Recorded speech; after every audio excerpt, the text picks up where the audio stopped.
তো hello guys, আপনি দেখতে পাবে আজকে শনিবার দিন। আর আজকে প্রচুর ভিড়। আপনি দেখতে পাবেন হয়তো 20 থেকে 40 হাজার মানুষ হবে। মানুষের প্রচুর দূর থেকে এসেছিলেন।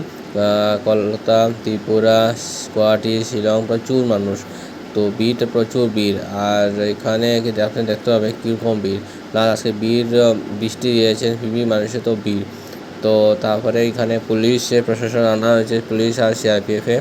তো ফের একটু পরে 12টা পর্যন্ত এখানে পাতা দেওয়া হয়েছে, পাতা মিনস আশীর্বাদটা প্রসাদ দেওয়া হয়েছে 12টা পর্যন্ত। তারপরে আর দেওয়া হয়েছে না, কারণটা প্রচুর ভিড়। এরকম ভিড়ে মানুষের অসুবিধা হবে, তাই তাই এখানে বাবা বলছে যে এখানে 2-3 দিন দেওয়া হবে না, 2-3 দিন পরে দেওয়া হবে।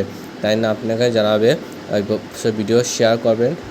বাই, জয় হিন্দ, জয় দুর্গা মা।